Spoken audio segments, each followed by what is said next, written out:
हाँ, तो मैं जैसा कि सभी आप लोगों को बता चुका हूँ, inverse trigonometry function. Inverse trigonometry function में मैंने आपको बताया पहली फंक्शन। देखिए फंक्शन में आपका है साइन इनवर्स एक्स, और फिर इसका डोमेन है -1 to 1। देखिए ये आपका जो है क्लोज इंटरवल है। क्लोज इंटरवल का मतलब होता है कि -1 and 1, -1 और 1 के बीच के नंबर, और -1 और 1 भी इंक्लूडेड होता है, क्योंकि ये कौन सा इंटरवल है, क्लोज इंटरवल है। फिर रेंज पे आएंगे हम। रेंज देख रहे हैं क्या है, -π/2, π/2। इसका मतलब भी है, ये भी देखिए आपका कौन सा इंटरवल है, क्लोज इंटरवल है। ठीक है, तो क्लोज इंटरवल का मतलब आपका हो गया कि -π/2 और π/2 के बीच के भी जो एंगल आएंगे वो भी इंक्लूडेड होंगे। -π/2 और π/2 भी इंक्लूडेड होगा, क्योंकि ये इंटरवल कौन सा है, क्लोज इंटरवल है। ठीक है, अब आप जो है अपने एक्सरसाइज को जब पढ़ेंगे कैसे आप निकाल सकते हो, उसको क्या नाम है कि इस एक्सरसाइज के सवालों को कैसे लगाएंगे, उसको आइए मैं बताता हूँ। देखिए सबसे पहले आपकी बुक में जो है प्रश्नावली 2.1 सॉरी, प्रश्नावली आपका है 2.1। प्रश्नावली है 2.1। ठीक है, दिया गया है इसमें कि निम्नलिखित प्रश्नों के मुख्य मान ज्ञात कीजिए। प्रश्न है कि मुख्य मान ज्ञात करना है हमको। क्या ज्ञात करना है, मुख्य मान। मुख्य मान, ठीक है। मुख्य मान में सबसे पहला आपका पड़ेगा साइन इनवर्स -1/2। क्या पड़ेगा, साइन इनवर्स -1/2। देखिए साइन इनवर्स दिया है -1/2 का मुख्य मान ये पूछ रहा है। ठीक है, अब इसको कैसे हल करेंगे इसको समझना है हमको। ठीक है, देखिए दिया है साइन इनवर्स -1/2। आप इसको क्या कीजिए, इसको थीटा के इक्वल कर लीजिए। मान लीजिए कि साइन इनवर्स -1/2 किसके बराबर है, थीटा के बराबर है। अब हमको इसको एग्जैक्ट वैल्यू लाना है कि ये इसका वैल्यू क्या होगा। ठीक है, अब देखिए जैसा कि आपको पता है कि sine inverse -1/2 equal to theta है। इसको ट्रांसफर करेंगे तो क्या होगा, साइन थीटा। तो साइन थीटा इक्वल टू क्या होगा, -1/2। ठीक है, साइन थीटा इक्वल टू हो गया कितना, -1/2। अब हम देखेंगे कि -1/2 जो मैं आपको फंक्शन बताया था, देखिए फंक्शन बताया था ना मैं। देखिए साइन इनवर्स एक्स का फंक्शन है, डोमेन इसका क्या है, -1 to 1 है, और रेंज क्या है, -π/2 और π/2 है। ठीक है, तो कहने का मतलब ये है कि वैल्यू जो मेरा -1/2 है ये -1 और 1 के बीच में वेरी कर रहा है। ठीक है, इसका मतलब हो गया कि इसका रेंज जो है, यानी जिसको मैं मुख्य मान कह रहा हूँ, वो वेरी करेगा किसके बीच में, -π/2 और π/2 के बीच में। ठीक है, अब हम देखते हैं। अब हम जो है जैसा कि आपको मैं चतुर्थांशों के बारे में बताया था क्लास 11th में, आप लोग अगर ध्यान दिए होंगे तो याद होगा तो होगा। देखो ये फर्स्ट क्वाड्रेंट होता है, इसको प्रथम चतुर्थांश बोलते हैं। यह आपका सेकंड होता है, यह आपका थर्ड होता है, और यह आपका फोर्थ होता है। ठीक है, जैसा कि आपको बताया था कि फर्स्ट क्वाड्रेंट में ऑल पॉजिटिव होता है, ASTC। फर्स्ट क्वाड्रेंट यानी प्रथम चतुर्थांश में ऑल पॉजिटिव यानी सभी धनात्मक होते हैं। सेकेंड क्वाड्रेंट में साइन और कोसेक पॉजिटिव होते हैं। थर्ड क्वाड्रेंट में टैन और काट पॉजिटिव होते हैं, और फोर्थ क्वाड्रेंट में कास और सेक पॉजिटिव होते हैं। अब रहा सवाल जो मेरे पास प्रश्न में है, sine inverse -1/2 equal to theta, तो साइन थीटा इक्वल टू -1/2। अब कहने का मतलब ये हो गया कि -1/2 जो है, देखो फर्स्ट क्वाड्रेंट में ऑल पॉजिटिव है, यानी इसका मतलब हो गया कि इसमें तो ये वेरी करेगा नहीं। ठीक है, और सेकेंड में आने का कोई मतलब ही नहीं है, क्योंकि इसका रेंज जो है देख लीजिए, ये दिया हुआ है -π/2 और π/2 के बीच में। ठीक है, तो -π/2 का मतलब हो गया कि देखिए अगर यहाँ से मैं बढ़ूँगा तो ये 0 से ये +π/2 हो गया। ठीक है, और -π/2 में जब हम आएंगे, देखिए ये इधर जो है नीचे की ओर आना पड़ेगा, -π/2। ठीक है, यानी फोर्थ क्वाड्रेंट हम जिसको बोलते हैं। फोर्थ क्वाड्रेंट में आपके निगेटिव एंगल भी आते हैं। ठीक है, जैसे कि आपको बताई है कि 360 माइनस थीटा आएगा, चाहे 270 प्लस थीटा आएगा, और माइनस थीटा भी आपका फोर्थ क्वाड्रेंट में वेरी करता है। चूँकि मेरा रेंज जो है वो -π/2 to π/2 है, इसलिए यानी इसको हम बोलेंगे -90 और 90। -90 और 90 के बीच में वो अंक जो है वेरी करेगा। किसके किसके बीच में? -90 और 90 के बीच में। ठीक है, तो अब ये तो क्लियर हो गया कि हम 90 से एबव नहीं ले जाएंगे, 90 से एबव नहीं ले जाएंगे और -90 से कम नहीं ले आएंगे। इसका मतलब हो गया कि जो नंबर है वो किसके किस पे भी वेरी करेगा?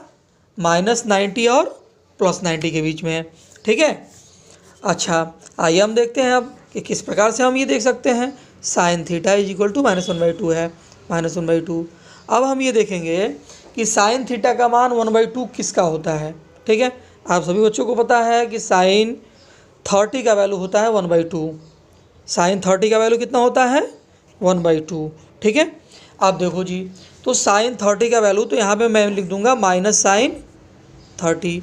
ठीक है, और इसको मैं पाई के रूप में लिखना चाहूँ तो मैं लिख सकता हूँ -sin π/6। ठीक है, अब देख लो ये हो गया क्या? sin θ = -sin π/6। ठीक है, अब देख लो बेटा, अब हमें एंगल का कंपैरिजन करना पड़ेगा। तो मैं अभी डायरेक्ट कंपैरिजन नहीं कर सकता, इसलिए नहीं कर सकता क्योंकि यहाँ पर देखो sin θ है, यहाँ थीटा एंगल है। ठीक है, और यहाँ पर क्या नाम है कि अभी एंगल में इंक्लूडेड नहीं है। जैसा कि मैं देख सकता हूँ कि 4th क्वाड्रेंट में कास पॉजिटिव होता है, सेक पॉजिटिव, अदरवाइज सारे निगेटिव होते हैं। ठीक है, यानी 4th क्वाड्रेंट में साइन निगेटिव होगा। ठीक है, अच्छा तो 4th क्वाड्रेंट में 270 प्लस और 360 माइनस मैं इस केस में नहीं ले सकता क्योंकि इसका रेंज क्या है? -π/2 और π/2 के बीच में वेरी कर रहा है। ठीक है, अच्छा तो अब इसको मैं लिख सकता हूँ क्या? sin θ = sin -π/6। ठीक है, इसलिए मैं कह सकता हूँ क्योंकि हमें पता है कि sin -θ क्या होता है? Minus sin θ। sin -θ होता है -sin θ। ठीक है, इसका मतलब हो गया कि अब मैं ये कह सकता हूँ कि sin θ = sin -π/6। ठीक है, जब हम कंपेयर करेंगे तो हमारे पास जो वैल्यू मिलेगा वो मिलेगा θ = -π/6। ठीक है, तो सभी स्टूडेंट को समझ में मेरी बात आ गई। ठीक है, देखो जैसा कि मैंने माना ही था sin इनवर्स -1/2 = θ। ठीक है, और देखो यहाँ θ = मेरा आ गया -π/6। ठीक है, -π/6 का मतलब हो गया -30। ठीक है, इसका मतलब हो गया कि मुख्य मान जो है, जो कि आप बोलते थे कि sin इनवर्स -1/2 = θ जो मैं माना था उसका वैल्यू कितना हो गया? -30, या मैं कहूँ तो क्या -π/6। ये आपका आंसर हो गया। ठीक है, अब देखो ऐसा बच्चों के अंदर कन्फ्यूजन हो सकते थे कि 3rd क्वाड्रेंट में भी तो निगेटिव होता है क्योंकि 3rd क्वाड्रेंट में tan और cot पॉजिटिव होते हैं, साइन इसमें निगेटिव होता है। लेकिन जैसा कि मैं शुरू में ही बताया आप लोगों को कि रेंज जो है मेरा वेरी कर रहा है -π/2 और π/2 के बीच में। ठीक है, इसलिए अगर मैं 3rd क्वाड्रेंट में आऊँगा तो 3rd क्वाड्रेंट जो है इस रेंज की प्रॉपर्टी को या क्राइटेरिया को होल्ड नहीं करेगा।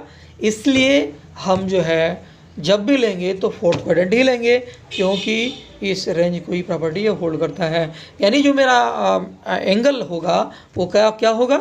-π/2 और π/2 के बीच में ही वेरी करेगा। ठीक है, समझ में आप सभी बच्चों को आया होगा। ठीक है, आपको एक सवाल और मैं बता सकता हूँ, आपके अगले सवाल को समझने आपको आसानी होगी। मैं देख लूँ अगला सवाल क्या है। अगला सवाल है cos इनवर्स √3/2। ठीक है, सेकेंड सवाल है cos इनवर्स √3/2। ठीक है, आप सेम वही प्रोसीजर प्रोसीड कीजिएगा। cos इनवर्स √3/2 = θ कर लीजिएगा। ठीक है, अब इसको इधर ट्रांसफ़र कीजिएगा तो cos θ हो जाएगा √3/2। ठीक है, अब देखो बेटा, अब मैं बात करूँगा कि cos θ का रेंज क्या है। तो देख लो आप फिर से देख लीजिए। cos इनवर्स x का डोमेन है -1 और 1 और इसका रेंज जो है वो 0 और पाई है। ठीक है, 0 और पाई का मतलब हो गया कि ये जो नंबर है ये वेरी करेगा फर्स्ट क्वाड्रेंट से लेकर सेकेंड क्वाड्रेंट तक। ठीक है, ये किस में वेरी करेगा? फर्स्ट से लेकर सेकेंड के बीच तक। ठीक है, ये फर्स्ट से सेकेंड के बीच में वेरी करेगा क्योंकि इसका रेंज क्या हो गया? 0 से पाई। और कौन सा इंटरवल है ये? क्लोज इंटरवल है। ठीक है, क्लोज इंटरवल का मतलब हो गया कि 0 और पाई की भी ज़रूरत पड़ेगी तो उसको भी इंक्लूड कर सकते हैं। ठीक है, तो ये आपका क्लियर हो गया कि फर्स्ट क्वाड्रेंट और सेकेंड क्वाड्रेंट के बीच में वेरी करेगा। ठीक है, अब देख लो cos थीटा इक्वल टू √3/2 है। cos थीटा इक्वल टू √3/2 है तो मैं पता करूंगा कि cos थीटा में, चूंकि ये देखो ये पॉजिटिव वैल्यू है। ठीक है, अगर ये निगेटिव वैल्यू होता तो मैं सेकेंड क्वाड्रेंट की ओर बढ़ता, लेकिन ये पॉजिटिव वैल्यू है, इसका मतलब है कि ये फर्स्ट क्वाड्रेंट में ही रहेगा। ठीक है, तो मैं पता करूँ कि cos theta is equal to √3/2 किसका मान है cos थीटा में। ठीक है, तो सबको आपको पता होगा कि cos 30 डिग्री यानी cos 30 अंश का मान कितना होता है? √3/2। ठीक है, और आप सभी को पता होगा कि cos theta is equal to cos π/6। ठीक है, जैसा कि आपको पता है कि पाई मतलब क्या होता है? 180 डिग्री। ठीक है, 180 को 6 से डिवाइड करो 30 आएगा। ठीक है, तो मैं कह सकता हूँ कि cos theta equal to cos π/6। ठीक है, अब देखो मैं कंपेयर करूँगा, कंपेयर करने पर थीटा इक्वल टू क्या आएगा? π/6। इसका मतलब है कि अब आप ये समझ गए होंगे कि किस, देखो बेटा cos inverse √3/2 equal to theta में माना हूँ, थीटा इक्वल टू π/6 में लेते आया। ठीक है, यानी मैं कह सकता हूँ कि इसका भी मुख्य मान कितना होगा? π/6 होगा। ठीक है, इसी बेसिस पे आगे के सवाल हम लगा सकते हैं। जैसा कि आप सभी को मुख्य रूप से जो याद रखना है वो याद रखना है आपको कि फंक्शन के डोमेन क्या है और उसके रेंज क्या है। अगर ये थोड़ा सी अच्छी तरीके से आप प्रिपेयर कर लोगे तो आसानी से एक्सरसाइज के सवालों को लगा सकते हो। इसी के साथ मैं आज क्लास आपका बंद कर रहा हूँ। नेक्स्ट अगले एक्सरसाइज को बताऊंगा। ठीक है, इस एक्सरसाइज के सवालों को लगाइएगा। अगर कोई भी सवाल आपको समझ में नहीं आएगा तो नोटिफिकेशन के रूप में हमको बता दीजिएगा, फिर मैं उस सवाल को आपको समझा दूंगा। ठीक है, धन्यवाद।